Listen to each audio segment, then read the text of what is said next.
करूं?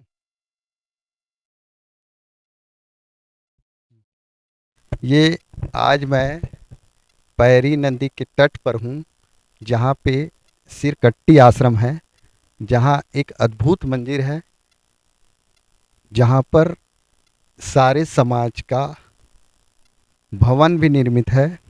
और यहाँ आसपास के लोग और पूरे प्रदेश के लोग घूमने आते हैं।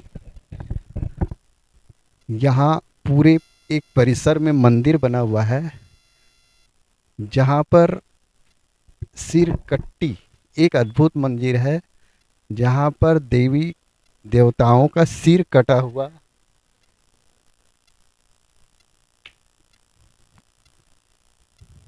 मूर्ति है, जिसका सिर कटा हुआ है। आप देखिए, यहाँ पे सिर कटा हुआ एक मूर्ति दिख रहा है आपको। ये पुरुष का दिख रहा है, इधर दिखाएं, महिला का दिख रहा है, और एक और महिला का दिख रहा है। और यहाँ पे एक भगवान शिव जी का भी लिंग है, जो इस पेड़ काल्पनिक है, पर यहाँ पे रखा गया है। इसके कारण इस क्षेत्र का पूरा नाम सिरकट्टी रखा गया है, और सिरकट्टी मंदिर के नाम से इसको जाना जाता है, जहाँ पे भुवनेश्वरी महाराज जी 14 साल की उम्र से यहाँ पे आके इस मंदिर की स्थापना में अपना सहयोग किए हैं। और यहाँ आश्रम बना हुआ है, यहाँ दूर दूर से लोग आते हैं। और ये जो भव्य मंदिर दिख रहा है, वो वर्तमान अभी बना हुआ मंदिर है, जो उस भुवनेश्वरी महाराज जी के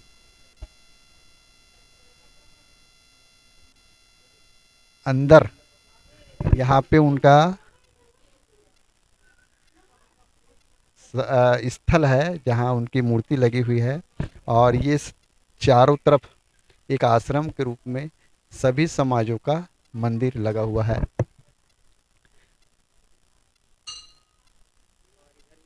यहाँ आपको दिखाना चाहेंगे वो बड़ा मंदिर को। ये मंदिर दिखाओ। ये किसी समाज का मंदिर है, सतपाली कंवर समाज का। और ये नवलगढ़ राजिम हलवा समाज का। इस प्रकार से सारे समाज के यहाँ मंदिर हैं। और बाबू इधर आना, इधर आ, ये मंदिर दिखाओ। आइए आइए। ये जो नया मंदिर बना हुआ है, ये अभी अभी बना है, सन 2022 में, 21 में बना है ऐसा लग रहा है, और आज 2022 है। और ये मंदिर बहुत ही सुंदर अद्भुत है। यहाँ देखिए, ये मंदिर क्या है, यहाँ ऊपर दिखाओ तो भाई, कितना सुंदर मंदिर है। ये अभी बंद है, और ये अभी बंद है, नहीं दिखा पा रहे हैं आपको।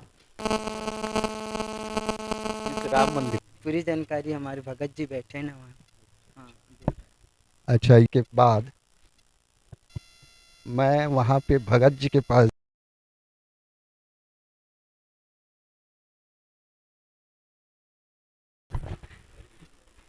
यहाँ पे महाराज जी भी हैं। ये भुवनेश्वरी महाराज जी भुवनेश्वरी महाराज जी का मूर्ति कहाँ पे है?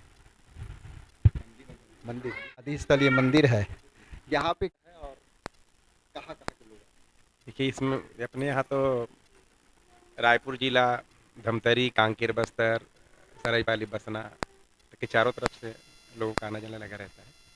और कब मेला लगता है यहाँ, कब मेला लगता है? प्रति साल विशाल जो मेला लगता है वो जनवरी में पुष्य पूर्णिमा के बाद बुधवार से यज्ञ शुरू होता है, तो 5 दिन का यज्ञ रहता है, और साथ साथ पांडु का मड़ाई, तो दोनों एक साथ होता है। पांडुका मड़ाई और यज्ञ एक साथ होता है, बता रहे हैं महाराज जी।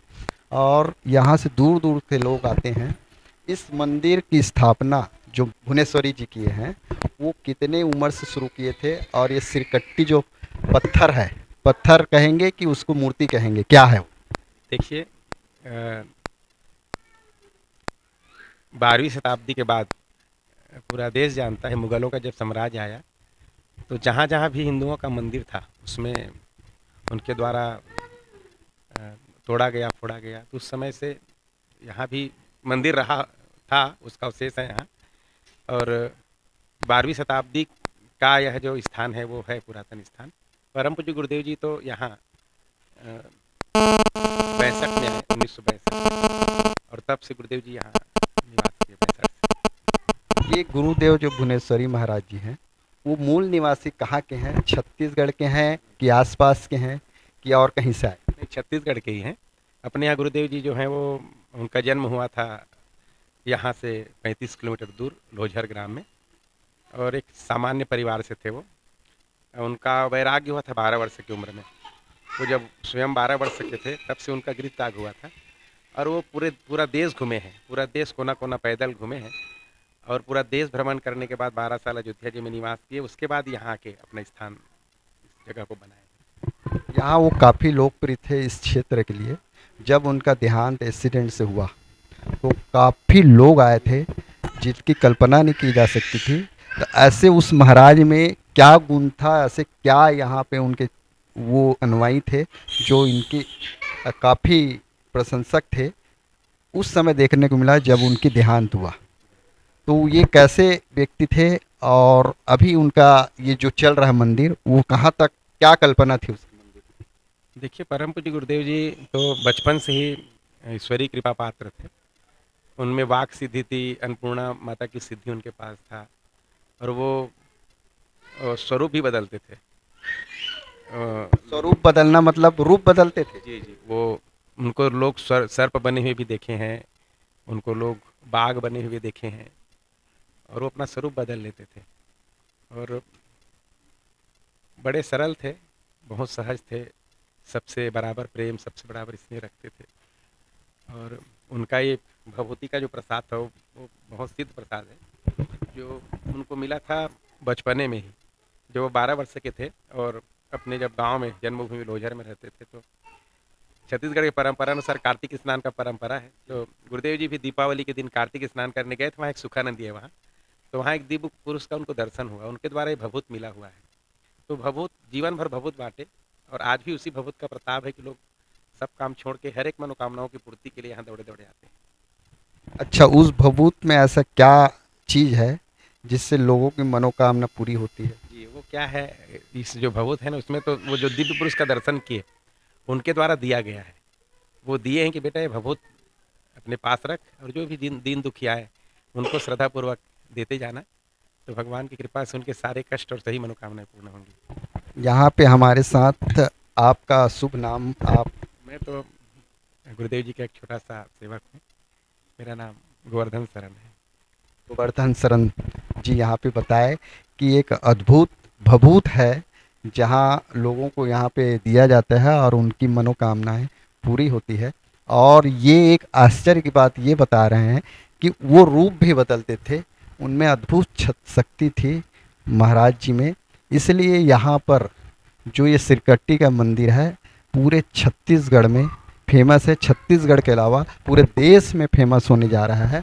और इस मंदिर की परिकल्पना वो किए थे जो आप साकार होते हुए नज़र आ रहा है। ये मंदिर कब बना महाराज जी? ये मंदिर अभी बना हुआ दिख रहा है? ये मंदिर का शुरुआत हुआ 2017 में, ये 5वां वर्ष है, अभी काम चल रहा है, और 1-2 साल और लगेगा मंदिर पूरा होने में। परम पूज्य गुरुदेव जी का सपना था कि एक प्रदर्शनी स्थल यह स्थान बने, और अपने जीवन पर्यंत बहुत मेहनत और प्रयास भी किए। परम पूज्य गुरुदेव जी के द्वारा संचालित एक गौशाला है जहाँ 300 गाय गौ माताएं रहती हैं। परम पूज्य गुरुदेव जी का कल्पना था कि गरीब बच्चों के लिए विद्यालय बने, तो गुरुकुल विद्यालय भी संचालित हुआ है। ये गुरुकुल विद्यालय कहाँ पे? यहाँ पे तो दिख नहीं रहा। बाहर मंदिर सामने, गेट के सामने। ये गुरुकुल विद्यालय में कितने क्लास से शुरू होता है? गुरुकुल विद्यालय में कक्षा 6वीं से बच्चे भर्ती होते हैं, और वो 10वीं तक के 5 क्लास चलाते हैं, और उसमें लगभग 100 बच्चे हैं। ग्रामांचल से हैं, दूर दराज से हैं। गरीब बच्चों का जो है निःशुल्क शिक्षा है, और जो पालक सक्षम है वो अपने शिक्षानुसार सहयोग करते हैं। यहाँ पे बताया जा रहा है कि एक अद्भुत मंदिर है जहाँ पे शिक्षा के लिए एक गुरुकुल विद्यालय भी चलाया जा रहा है और उनकी परिकल्पना रही है कि शिक्षा के साथ साथ पूजा भी होना, इसलिए गुरुकुल महाविद्यालय की कल्पना है। अभी कक्षा कहाँ से 6वीं से 10वीं तक चल रहा है, जिसमें लगभग 100 बच्चे यहाँ पढ़ते हैं। और महाराज जी से जानना चाहेंगे कि उनकी वहाँ मंदिर जो बना हुआ है, वहाँ ये महाराज जी जैसे उनकी देहांत हुआ, समाधि में है, तो उस मंदिर के बाद इस मंदिर को कोई ट्रस्ट चला रहा है कि आप सब मिलके चला रहे हैं? जी, परम पूज्य गुरुदेव जी का जो समाधि स्थल है वहाँ उसका मंदिर बना हुआ है और दिव्य मूर्ति का भी स्थापना है। परम पूज्य गुरुदेव जी तो स्वतंत्र चला रहे थे आश्रम को, और आज भी स्वतंत्रता पूर्वक आश्रम चल रहा है। यहाँ कोई ट्रस्ट, कोई समिति नहीं है।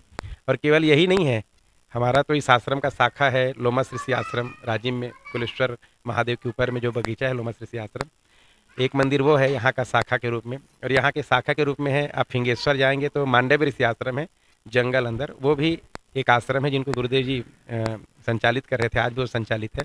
एक आश्रम बाग बहारा में है राधा कृष्ण मंदिर, एक आश्रम हमारा है करेली खट्टी में, एक आश्रम हमारा है यहाँ रजनकटा अतरमरा खट्टी के बीच में, जहाँ केवल माताएं रहती हैं जो बेसहारा हैं, असहाय माताएं हैं, इसके लिए परम पूज्य गुरुदेव जी एक आश्रम और बना के रखे हैं। तो ये सब शाखाएं हैं और सभी शाखाओं का संचालन इस आश्रम के माध्यम से होता है और स्वतंत्र आश्रम है, यहाँ कोई ट्रस्ट, कोई समिति नहीं है। अच्छा, ये बता रहे हैं कि एक आश्रम जहाँ महिलाएं बस रहती हैं, ये जन कल्याण की बात है और इस आश्रम के द्वारा अलग अलग क्षेत्रों में अलग अलग मंदिरों की स्थापना की गई है, जिनका संचालन इस आश्रम के द्वारा ही होता है। एक्सो न्यूज़ रिपोर्टर महेंद्र साहू सिद्धांत साहू के साथ